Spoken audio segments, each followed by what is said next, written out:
Oh, God, I'm sorry. God, we have to do Hotline TV. Yeah. Remember the... 7 more weeks of this. All right. Ooh. All right. Yay.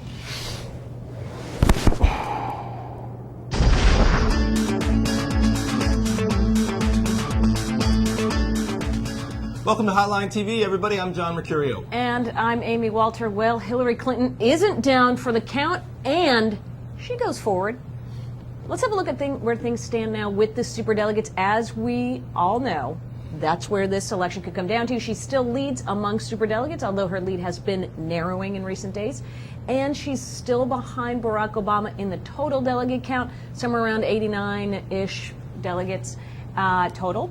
It's hard to see how she ever catches up without blowout primary victories for the next, what many weeks we have left. 7 weeks, 12 weeks, whatever you want to call it. All right, so, John. Yes, ma'am.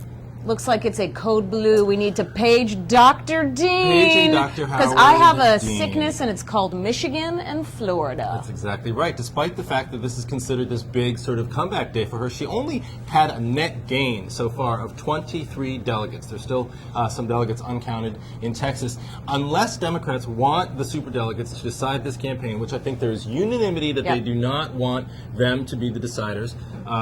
They want to have a uniter, not a decider. You've got to, Howard Dean has got to get involved, frankly, and Michigan and Florida. I mean, it's a very unsavory prospect, but I think the only realistic way for this to occur is for Michigan and Florida to re-vote. The previous primaries where Hillary Clinton was the victor will not be able to count. Even Clinton's people get a little queasy when they think about that as a realistic prospect.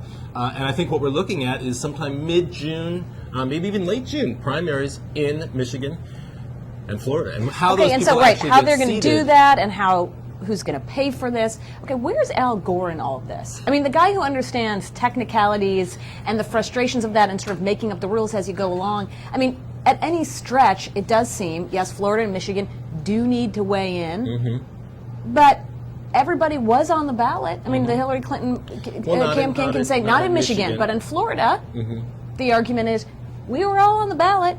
But they were abiding by rules where they were abiding where they weren't going to campaign. I know, but and we've got the videotape of Hillary Clinton declaring victory in Florida. So shouldn't that count for something? I mean, she was in the state on election night declaring victory. I'm joking. I'm joking. I was like, I'm sorry, we're tired. We're too tired to kind of keep that going. But yeah, you know, these superdelegates now, it's really interesting because on the one hand, they can say now definitively, well, voters want the delegate and the popular vote to count, which makes an easy out for them to support Barack Obama, right? Because he's going to probably stay ahead in all those areas. At the same time, voters also say they think Hillary Clinton should go on. Right, but I think that's a realistic argument for these sort of uncommitted superdelegates. But for all the superdelegates, or it's a realistic argument for some of the uncommitted delegates. For all those superdelegates who are currently supporting Hillary Clinton, the 254 or whatever, they're not going to be won over by some notion that because Barack Obama is ahead in the pledged delegate count, that he should become the nominee. And anybody who Clinton is going to be able to win over to her side is going to reject that argument. It's going to Michigan and Florida. That's my bottom line. I think you're going to start to see both campaigns looking at airtime, looking at new office space in those two states. And look, that's probably and they're really a good cheap. thing. But those are two really cheap states, I'm sure. Exactly not. And that's probably a good thing, ultimately, because they need those states just like they need Ohio in November.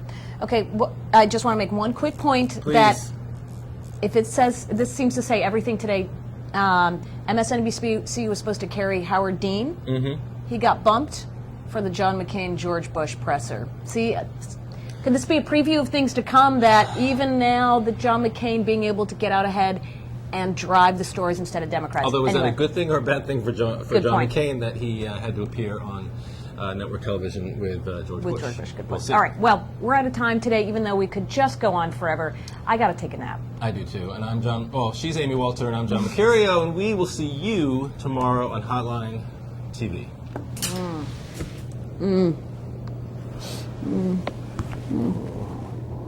This actually feels really good.